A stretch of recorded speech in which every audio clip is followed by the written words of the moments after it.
NTR political entry ఇస్తున్నారా? ముందు social activities, తర్వాత రాజకీయ రంగ ప్రవేశం ఆల్రెడీ డిసైడ్ అయిపోయారా? మీడియాలో జరిగిన హడావిడి చూస్తే ఎవరికైనా ఇదే అనిపిస్తుంది కదా. అదేం లేదు, ఇది ఎన్టీఆర్ ఫ్యాన్స్ అసోసియేషన్స్ జనం కోసం చేయాలనుకుంటున్న యాక్టివిటీస్ అని ఒక పక్కన ఖండనలు వస్తా ఉన్నా గానీ న్యూస్ ఛానల్లో డిబేట్ ఆగలా. డిజిటల్లో అయితే లైవ్ స్ట్రీమింగ్లు పెట్టేసి వందల మంది వేల మందిని అటువైపు మళ్లించుకోవడం చూశాం కదా. ఎందుకని ఇంత వైబ్రేషన్ వచ్చింది? ఎన్టీఆర్ పాలిటిక్స్, ఈ రెండు మాటలు పక్క పక్కన చేరితే ఎంత ఎలక్ట్రిసిటీ ఎందుకు పాస్ అవుతా ఉంది? నేను ఈ విషయం గురించి మాట్లాడబోతున్నాను. కారణం ఏంటి? రాజకీయం గాని, ఫ్యాన్స్ గాని, సినిమా గాని, అన్నిటికీ మించి సామాన్య జనం గాని ఇప్పుడు ఎన్టీఆర్ పొలిటికల్ ఎంట్రీ గురించి ఆలోచించడము, మాట్లాడడము ఎందుకు పెరుగుతా ఉంది? ఎందుకు అంటే ఎన్టీఆర్ స్వయం ప్రకాశం ఉన్న సూర్యుడు లాంటివాడు కదా. చిన్న వయసులోనే సినిమా ఇండస్ట్రీలోకి వచ్చి ఢక్కా మొక్కీలు తిని సొంత కాళ్ళ మీద నిలబడినోడు కదా. ఎవరన్ని రకాలుగా అడ్డుపుల్లయ్యాలని ట్రై చేసినా, సినిమాలు ఆడలేదు అనే ఇంప్రెషన్ క్రియేట్ చేయడానికి ప్రయత్నించినా గానీ వాటన్నిటిని తట్టుకొని నిలబడినోడు కదా. అందుకోసమే అలాంటి స్వయం ప్రకాశం ఉన్నవాడు ఇతరుల మీద డిపెండ్ అయితే తప్ప నడవలేని, గెలవలేని వైఖరి లేనోడు. కాబట్టే ఎన్టీఆర్ వస్తే రాజకీయం ఎలా ఉంటుంది అనే చర్చ, క్యూరియాసిటీ పెరుగుతూ ఉన్నాయి, ఉంటూనే ఉంటున్నాయి.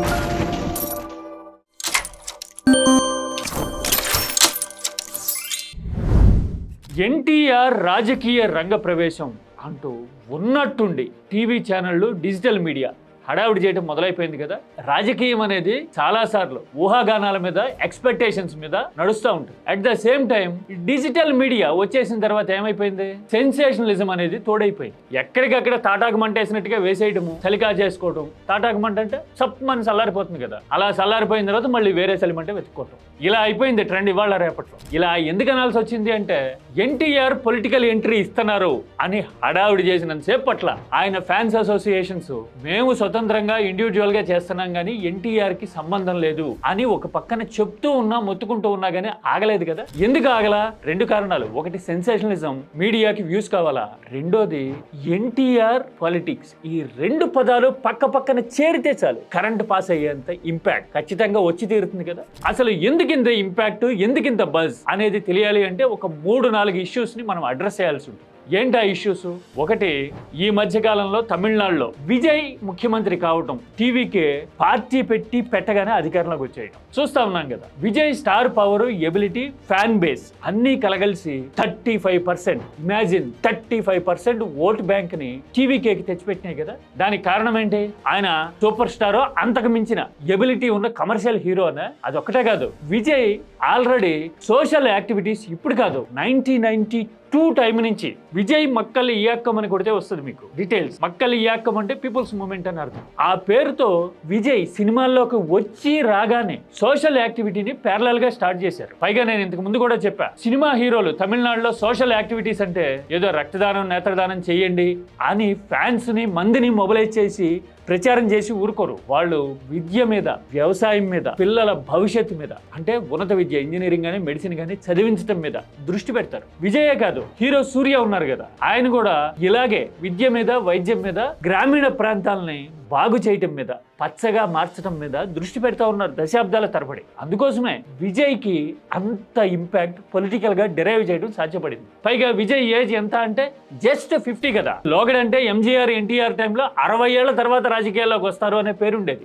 విజయ్ కెరీర్ ఉండగానే, సాలిడ్ గా ఫ్యూచర్ కనపడతా ఉండగానే ప్రతి సినిమా 500 కోట్లు వసూలు చేస్తుంది, ఆయన స్టార్డమ్ ఇంపాక్ట్ అంతుంది అనుకుంటూ ఉండగానే ఆయన రాజకీయాలకు దిగారు కదా. అందుకోసమే రీసెంట్ ఎగ్జాంపుల్ అక్కడ కనపడుతూ ఉండేసరికి అంత ఫాలోయింగ్, అంత ఇంపాక్ట్ ఉన్న హీరో ఎన్టీఆర్, దానికి తోడు రాజకీయ నేపథ్యం ఉన్న కుటుంబం, అన్నిటికీ మించి తాత పోలికలు అచ్చుగుద్దినట్టుగా దిగిపోయిన పర్సనాలిటీ కదా ఎన్టీఆర్. పైగా అన్నిటికీ మించి సినిమా హీరోలు అంటే చాలా మందిని చూస్తూ ఉంటాం, ఎవరో ఫిక్స్ చేసిన ఎజెండానో, ఎవరో రాసిచ్చిన స్క్రిప్ట్ నో ఫాలో అవుతూ ఉంటారు. అలా కాకుండా ఎన్టీఆర్ అయితే గనక రాజకీయాల్లో ఇండివిజువల్ గా మాట్లాడగలగడం, ఆ వాక్చాతుర్యం, understanding and socio economic situations మీద అవగాహన ఉండటం అనేది స్పెషల్ అడ్వాంటేజ్ కదా. ఇప్పుడు కాదు, ఇప్పుడు 2009 అంటే దాదాపు 16-17 ఏళ్ల కిందటే తెలుగు నేల చూసి ఉంటుంది కదా ఎన్టీఆర్ స్పాంటేనిటీని. గట్టిగా 30 ఏళ్ళు కూడా లేక మునిపే అప్పుడే అంత స్పాంటేనిటీతో రాజకీయ ఆకళింపు, అర్థం చేసుకోవటం, అండర్స్టాండింగ్ ఉంది అంటే మరి ఇప్పుడు గనక విజయ్ తరహాలో పొలిటికల్ ఎంట్రీ ఇస్తే ఎలా ఉంటుంది అనే స్పెక్యులేషన్, ఆలోచన ఈ బజ్ కి కారణం. ఇది బ్యాక్గ్రౌండ్. అర్థమైంది కదా? అంటే విజయ్ వచ్చారు, విజయ్ లాగా ఎన్టీఆర్ కూడా వస్తే గనక అనే క్యూరియాసిటీ అనే ఫ్యాక్టర్ ఈ బజ్ వెనక ఉంది. పైగా ఈ మధ్యనే చూసాం, డ్రాగన్ అనే సినిమా ఫస్ట్ లుక్ అంటే ఏదో ఒక పోస్టర్ వేయటమో 25 సెకండ్స్ వీడియో రిలీజ్ చేయటమే కాదు, 4.5 నిమిషాలు 5 నిమిషాలు వీడియో వదిలేరు కదా. ఆ వీడియో అసలు ఈ మధ్య కాలంలో ఏ సినిమాకి రానన్ని వ్యూస్ ని అట్రాక్ట్ చేసింది అంటే ఎన్టీఆర్ స్టార్డమ్, ఎన్టీఆర్ ఇంటెన్సిటీ ఏ స్థాయిలో ఉంటుంది అనే విషయాన్ని ఎస్టాబ్లిష్ చేసినట్టు కదా. ఇవన్నీ అట్రిబ్యూట్ అయినాయి. అందుకోసమే రా ఎన్టీఆర్ పేరుతో ఆల్రెడీ 5-6 ఏళ్ళుగా వాళ్ళు యాక్టివిటీస్ చేస్తా ఉన్నారు. వాళ్ళు ఇంకో ఇనిషియేటివ్ ఊరు వాడ అని చెప్పి అనౌన్స్ చేసేసరికి ఇక ఊరు వాడ హోరెత్తిపోయింది. పైగా వీటన్నిటికీ బ్యాక్గ్రౌండ్ ఏంటి? పొలిటికల్ గా ఈ మధ్యకాలంలో జరుగుతున్న పరిణామాలు అవ్వచ్చు, ఎన్టీఆర్ కి రాజకీయ నేపథ్యం అనేది బలంగా ఉండటము, రాజకీయాలకి పర్ఫెక్ట్ గా సూట్ అయ్యే పర్సనాలిటీ ఎన్టీఆర్, అంత క్యాలిబర్ ఉంది, ఎబిలిటీ ఉంది అనిపించే తీరు ఉండటం ఎన్టీఆర్ లో మరో కారణం కదా. మరి ఎన్టీఆర్ వైఖరి ఏంటి? నేను వెరీ రీసెంట్ గా పుట్టినరోజు అప్పుడు మరో సందర్భంలోనే ఎప్పుడో ఒక వీడియో చేస్తున్నాను, అందులో కూడా కొంతవరకు ప్రస్తావించా. ఎన్టీఆర్ రాజకీయం ఈ 2 విషయాల గురించి మాట్లాడాలంటే 2 సందర్భాలని ఖచ్చితంగా కోట్ చేసి తీరాలి. 2 బైట్స్ నేను పక్క పక్కనే పెట్టి చూపిస్తాను. అలాంటి ఆ మహానుభావుడు స్థాపించిన పార్టీ నా కట్ట కాలేంత వరకు, నాలో ప్రాణం ఉండేంత వరకు, తెలుగు జాతి బ్రతుకున్నంత వరకు, తెలుగుదేశం పార్టీ బ్రతుకున్నంత వరకు తెలుగుదేశం పార్టీతోనే ఉంటాను. ఈ మాటలు నేను వ్యక్తిగత దోషణకి గురైనటువంటి ఒక కుటుంబానికి చెందిన సభ్యుడిగా మాట్లాడట్లేదు. నేను ఒక కొడుకుగా, ఒక భర్తగా, ఒక తండ్రిగా, ఈ దేశానికి ఒక పౌరుడుగా, సాటి తెలుగువాడిగా మాట్లాడుతున్నాను. చూశారు కదా, తాత పెట్టిన పార్టీ కట్టె కాలే వరకు ఆ పార్టీ కోసం ఉంటా అన్నారు. చూసారా ఎంత వ్యూహాత్మకం, ఎంత టాక్టికల్. తాత పెట్టిన పార్టీ అంటే ఎంతటి డెప్త్ ఉన్న వెర్బాటం అది. ఏం చెప్పదలుచుకున్నారు? మీరు ఎలా అయినా అర్థం చేసుకోవచ్చు, ఎలా అయినా ఇంటర్ప్రెట్ చేసుకోవచ్చు. ఏ దిక్కు నుంచి చూస్తే ఆ డైమెన్షన్ లో కనపడుతుంది ఆ పదానికి అర్థం. అందుకోసమే ఎన్టీఆర్ డెప్త్ ఏ స్థాయిలో ఉంటుంది అనేది ఆ వెర్బాటం చూస్తే అర్థమైపోతుంది. ఇది ఎప్పుడో బాద్షా సినిమాకి ముందు మాట్లాడిన డైలాగ్. కొడాలి నాని లాంటి సన్నిహితులు పార్టీ మారినప్పుడు ఆయన చెప్పిన మాట కదా. ఆ తర్వాత 2వ బయట చూపించా కదా ఇప్పుడు నేను. అదెప్పుడు ఒక 4 ఏళ్ల కిందట. ఆ కుటుంబ సభ్యుడిగానే కాదు, సగటు పౌరుడిగా చెప్తున్నా అని చాలా వ్యూహాత్మకంగా, అంతకు మించి సోఫిస్టికేషన్ తో తన ఎక్స్ప్రెషన్ ని ఎక్స్ప్రెస్ చేయడం కనపడింది కదా. ఎందుకని సోఫిస్టికేషన్ అన్నా? నేను ఆ కుటుంబ సభ్యుడిగా మాట్లాడుతున్నాను నేను అంటే పొలిటికల్ కలర్ వచ్చేస్తుంది. పైగా మేమంతా ఒకటే అని ఈయన అటువైపు జరిగినట్టు ఉంటుంది. అందుకోసం ఎన్టీఆర్ ఆ కుటుంబ సభ్యుడిగానే కాదు అని చెప్పి స్టెప్అప్ చేయడం అంటారే నెక్స్ట్ లెవెల్. ఒక సామాన్య పౌరుడిగా మాట్లాడుతున్నా అని చెప్పడం, సగటు పౌరుడిగా మాట్లాడుతున్నా అని చెప్పడం అంటే విలువల కోసం, మహిళల గౌరవం కోసం, అన్నిటికీ మించి ఎవరైనా సరే గౌరవించి తీరాల్సిందే. ఇది ఒక తండ్రిగా, ఒక కొడుకుగా, ఒక భర్తగా మాట్లాడుతున్నా అని చెప్పడం అంటే ప్రతి ఒక్కళ్ళకి దగ్గర కావడం కదా. ఇలా చెప్పాలి అంటే ఆదరత అంటారే, ఆ ఆదరత ఉండాలి. అన్నిటికీ మించి సైకాలజీని, మైండ్ సెట్ ని స్టడీ చేయగలిగిన అండర్స్టాండింగ్ ఎబిలిటీ ఉండాలి. అందుకోసమే ఈ 2 ఎక్స్ప్రెషన్స్ చూస్తే భావ వ్యక్తీకరణ అంటారే, డైలాగ్ డెలివరీ, ఆ విషయంలోనే కాదు అసలు రాజకీయంగా ఆ తూకం ఎంత పర్ఫెక్ట్ గా ఉంటుంది ఎన్టీఆర్ దగ్గర అనే విషయం అర్థమైపోతుంది. ఇవాళ రేపట్లో 15-20 ఏళ్ల పాటు తర్ఫీదిచ్చి మీడియా జాకీలు పెట్టి లేపుతున్నా గానీ ఎక్స్పెక్టేషన్స్ ని అందుకోలేక కొంతమంది అవస్థలు పడుతూ వెనకబడిపోతూ ఉన్న రోజులు కదా.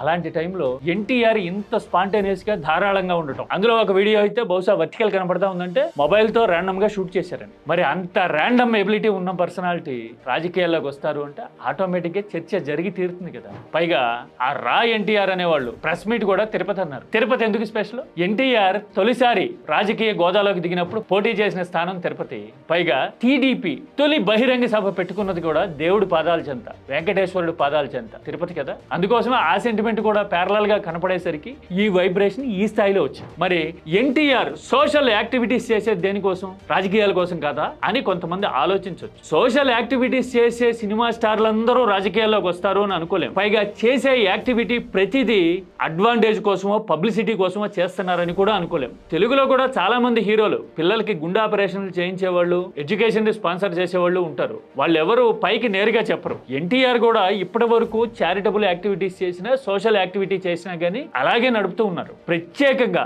ఒక బ్రాండ్ నేమో లేదంటే గనక ఒక అసోసియేషన్, ఒక చారిటీ పేరు పెట్టుకొని చేస్తారు, చెయ్యాలనుకుంటున్నారు అని అయితే ఎక్స్పెక్ట్ చేయడానికి లేదు. జస్ట్ లైక్ సీనియర్ ఎన్టీఆర్ ఆయన కూడా అంతే కదా, రాజకీయాల్లోకి వచ్చింది ఎర్లీ 80s లో అయినా కానీ ప్రజల కష్టాల్లో ఉన్న ప్రతిసారి, ఇబ్బందులు వచ్చిన ప్రతిసారి నేరుగా రంగంలోకి దిగడం, సాయపడడానికి జోలి పట్టిన సందర్భాలు ఉన్నాయి కదా. కావాలంటే ఒకసారి సెర్చ్ కొట్టి చూడండి. ప్రతి డికేడ్ లోను, ప్రతి దశాబ్దిలోనూ ఎన్టీఆర్ జనంలోకి వచ్చి జనం కోసం సాయపడిన సందర్భాలు ఉంటాయి. 50s లో ఉంటాయి, 60s లో ఉంటాయి, 70s లో ఉంటాయి. అంటే ఆయన కెరియర్ మొదలైన ఎర్లీ డేస్ నుంచి రాజకీయాల్లోకి వచ్చే వరకు ఆ 3 దశాబ్దాల్లోనూ అలాంటి అడుగులు ఎన్టీఆర్ వేసుంటారు కదా. ఇప్పుడు డ్రాగన్ అయినా కానీ చారిటబుల్ యాక్టివిటీస్ చేస్తున్నారు, సోషల్ సర్వీస్ చేస్తున్నారు, జనం కోసం మాట్లాడుతున్నారు అంటే నేరుగా వచ్చేస్తారని కాదు. అలాగని రారా అంటే అది ఫిక్స్ చేయడానికి, డిసైడ్ చేయడానికి లేదు కదా. టైం వచ్చినప్పుడు, సిచ్యువేషన్ వచ్చినప్పుడు, ఫర్ ఎగ్జాంపుల్ విజయ్ 50 years దాటిన తర్వాత అనుకున్నాం కదా, ఆ లెక్కను చూస్తే ఇంకొక 2 ఎన్నికలు దాటిన తర్వాత మేబీ 34 నాటికో లేదంటే 39 నాటికో, అంటే అప్పటికి 50 క్రాస్ అవుతుంది ఎన్టీఆర్ ఏజ్. బహుశా అప్పుడు డిసైడ్ చేసుకోవచ్చేమో. ఈ లోపల చాలా పరిణామాలు జరుగుతాయి కదా. ఆయన మాటలో చెప్పాలంటే తాత పెట్టిన పార్టీ, ఆ పార్టీ పరిస్థితి ఎలా ఉంటుంది, నాయకత్వం విషయంలో అప్పటి రోజులు ఎలా ఉంటాయి, జనం ఏం కోరుకుంటారు, పైగా అప్పటి నాయకత్వానికి ఎన్టీఆర్ కి మధ్య ప్యారలల్ లైన్స్ డ్రా అయితే గనక ఎవరికి ఎబిలిటీ ఉంది, ఎవరు న్యాచురల్ స్ట్రెంగ్త్ ఉన్న పర్సనాలిటీ అని అనిపిస్తారు అనేవన్నీ కొంత డ్రైవింగ్ ఫోర్స్ అయ్యేందుకు అవకాశం ఉండొచ్చు. అంటే వీటన్నిటిని బట్టి చూస్తే ఏమర్థం అవుతుంది, సోషల్ యాక్టివిటీ చేయడం అనేది మంచి విషయమే, స్వాగతించాల్సిన విషయమే. చేసినంత మాత్రాన రాజకీయాల్లోకి వస్తున్నారని కాదు. అలాగని రారా అంటే రారు అని చెప్పడానికి లేదు. ఎందుకు అంటే ఆయన ఆలోచన ధోరణి కానీ, ఆయన ఎక్స్ప్రెషన్ లో సోఫిస్టికేషన్ కానీ అన్నిటికీ మించి ఒక తండ్రి బిడ్డలు కళ్యాణ్ రామ్, ఎన్టీఆర్ కలిసి వ్యక్తిగత విషయాల్లోనూ వృత్తిపరమైన విషయాల్లోనూ పనిచేయడాన్ని గత దశాబ్ద కాలంగా చూస్తూ ఉన్నారు కదా. సినిమా ఇండస్ట్రీ అయినా, రాజకీయాలు తెలిసిన వాళ్ళైనా, ఆ కుటుంబాన్ని దగ్గరగా చూసేవాళ్ళైనా, వీటన్నిటిని బట్టి చూస్తే అన్నదమ్ములిద్దరూ కలిసి నడవడాన్ని బట్టి చూసినా గానీ రాజకీయంగా ఏదో ఒక రోజు అడుగు వేస్తే వేయొచ్చేమో. బహుశా ఆ ప్రభావం సీనియర్ ఎన్టీఆర్ లాగో, నిన్న మొన్నటి విజయ్ లాగో ఉంటే ఉండొచ్చునేమో. ఆ క్యూరియాసిటీ ఉంది, ఆ ఎక్స్పెక్టేషన్ ఉంది, అంత శక్తి సామర్థ్యాలు, ఆకర్షణ ఈ ఎన్టీఆర్ కు ఉన్నాయి అనే ఫీలింగ్ ఆయన్ని అభిమానించే వాళ్ళలోనే కాదు, అంతగా ఇష్టపడని, రాకుండా ఉంటే బాగుండు రాజకీయాల్లోకి అనుకునే వాళ్ళలో కూడా ఉంటాయి లోపల, హృదయాంతరాల్లో అంటారా, అలా డీప్ ఇన్సైడ్ దేర్ మైండ్స్. అందుకోసమే ఇన్ని ఫ్యాక్టర్స్ ఉండబట్టే ఎన్టీఆర్ రాజకీయం అనే మాటలు పక్క పక్కన వస్తే కరెంట్ పాస్ అవుతా ఉంది, ఇంత వైబ్రేషన్ పుడతా ఉంది. ఇది అసలు మ్యాటర్. అన్నిటికీ మించి రాజకీయాల విషయంలోనూ, రాజకీయ నాయకుల విషయంలోనూ, అది ఏ పార్టీ అయినా కావచ్చు, ఎలాంటి సంబంధ బాంధవ్యాలైనా ఉండుండొచ్చు, వాళ్ళందరికీ సమాన దూరం పాటిస్తున్నాను అని చెప్పడానికి, సూచించడానికి ఎన్టీఆర్ ఈ మధ్యన ప్రయారిటీ ఇస్తా ఉన్నారు. అందుకోసం ఆ ప్రైవసీని, ఆ యాటిట్యూడ్ని, ఆ అప్రోచ్ని గౌరవించడం ప్రతి ఒక్కళ్ళ బాధ్యత కదా. అవునా కదా? మీరైతే ఏమంటారు? ఎన్టీఆర్ సినిమాలు ఇష్టపడే వాళ్ళకి ఆ ఇంటెన్సిటీ, ఆ డెప్త్ నచ్చుతాయి, అర్థమవుతాయి. At the same time NTR రాజకీయ అవగాహన తెలిసిన వాళ్ళకి ఏదో రోజు వస్తే ఆ ఇంపాక్ట్ ఖచ్చితంగా ఉండి తీరుతుంది అనే ఎక్స్పెక్టేషన్ ఎలాగో ఉంటుంది. వీటన్నిటిని బట్టి చూస్తే మీరేం చెప్తారు? ఎన్టీఆర్ పాలిటిక్స్, ఈ 2 పదాలు ఎందుకని ఇంత వైబ్రేషన్ పుట్టిస్తున్నాయి? కామెంట్ సబ్జెక్ట్ ఓరియంటెడ్గా చేయండి.